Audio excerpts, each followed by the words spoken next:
You are, by the way, Rob, the only person I have ever met who's been attacked by monkeys. And I think that puts you in a whole different category in my friend group. So, Rob, welcome to the show. Thank you so much, Kim. What a nice, that's my favorite introduction I've had. I love it. She's one of the best introduction people ever. Way to go. She's the best introduction person I've ever met in my life. And honestly, it's good introductions, because when people just read a bio, it's so boring. Kim, you're amazing at that. But go ahead with your first question. That's great. Well, Rob, you are from Michigan. I'm from Michigan, Grand Rapids area, so fellow Michigander.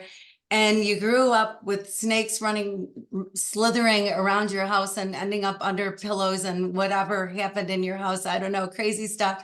But it's led you, everything that you've done is led you to this Taste the Flavor of Life series that I think is so interesting that you even thought about doing this. How did you even come up with thinking maybe animals like flavors like we do and all the stuff that went into it? Yeah, that's a great question. So my wife's Monica Sanchez, an anthropologist, and she and I wrote this book, Delicious, that sort of was the template for thinking about the series. And what we would find is we'd often be with biologists and anthropologists, and during the day they'd talk about their, the snakes or the people or whatever. But if you got together for beers or food at night, everybody would talk about food and pleasure and taste. And so there was this weird disconnect between what people were doing during the day and what they wanted to talk about.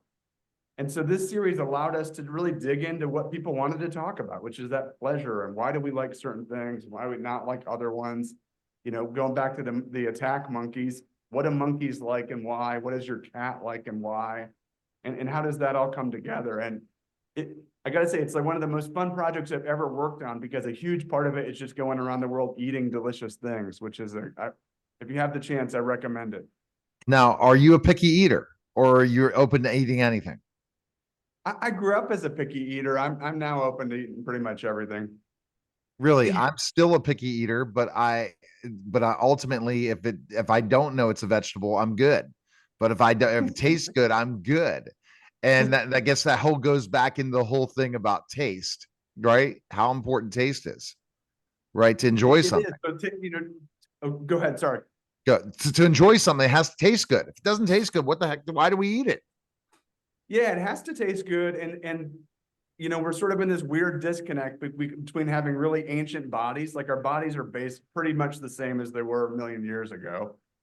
But our world has changed. And so taste is this way that we sort of connect between this very different world and our ancient bodies. And our tongues guide us into lots of things we do. And so if you think about what you ate today, was it sweet? Was it bitter? Did it have a little bit of umami? What was the feel of the food or drink? All of those are ways that taste is guiding those decisions. I mean, what'd you eat this morning, Neil? Oh, I had 2 egg types of things. It's really nice with bacon, but all gluten-free. I'm anything like, there's some breading, but it was gluten-free. I'm totally pretty much a gluten-free diet. So yeah, but it was awesome. When you're eating that, you have these umami taste receptors that are going nuts on the savoriness of that food. There's a little bit of sweetness there. There's plenty of saltiness. And those are the same taste receptors our ancestors had when they lived in trees. But now you're redirecting them toward that egg and bacon breakfast. And so, thinking about how that happens and the role smell plays and weird things that chefs say, like mouthfeel, that's really the currency of this series. Well, it's so interesting because when you studied animals and their sense of taste, and how like animals even like things cooked more than they like them raw, and some of the ways that we eat that they want to eat, and some of the things that they eat with that we use. And it's so interesting to me when you're talking about animals. I just always thought, well, they just always eat the same thing. Like I feed my dog food, right? But to see the monkeys actually going after honey that's deep in the ground that can take them forever to get, but they have to get it, and going toward things that they find tastier, that's pretty eye-opening. Does that probably changes everything when it comes to taste, to know that it goes back? It's not just us. For me, it does. Like if you sit on a back porch and you're watching what crows eat or what your dog eats, like knowing that what they're choosing is a function of taste and flavor, I think for me just changes how I think about them. You know, that when the crow is choosing what to eat, that is choosing the more pleasurable thing. And to know, like even with chimps, as you mentioned earlier, that chimps will sometimes spend a year trying to get to a beehive to get the honey. And it's not rational, it's not exactly what they need, but they know it's going to be pleasurable. And so there's something about that to me that's so it so much unites them with us. Like I feel much more a part of the rest of the living world and knowing that I'm surrounded by other species looking for delicious stuff. All right. So, Rob, Kim has a final question, and then we'll find out where we can watch this. And I think already Kim was already catching up on all these different things, researching you. Kim's the greatest research, but go ahead with your question, Kim. Yeah, well, I love what you're doing, and I'm excited to watch the entire thing. And it's going to be so successful, Rob. I just know that it is. I'm going to tell everybody in the world about it because it's so good. So I lived a year dedicated to not getting attacked by monkeys. I lived a year dedicated to figuring out the true meaning of love. And so I found out things that just blew my mind. And so I'm always curious, like, where does love play a role in your work and in your daily life? Yeah, that's a good question.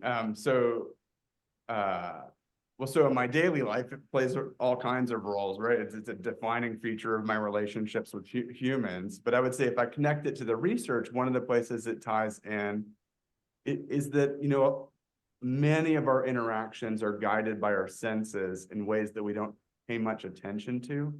And so touch, certainly we're aware of touch, but touch is quite complex. Taste, you know, what is it to kiss another human? That is a molecular interaction of some nature. And then smell is super important to how we interact with other humans. And it's not taste per se, but it's part of that portfolio of senses we don't register too much. And both smell and taste, a lot of what they do in our brain, we're not conscious of. And so if we connect to that question about love, you know, anytime you interact with another human, another being, there is a subconscious set of signals being sent in your brain that are part of that story. Oh, I love that explanation. Well, he is the another Bill Nye the Science Guy. Kim, like you talked about, better. Okay, so Rob, best place we can connect and watch the show. Where can people check it out? I'm Curiosity.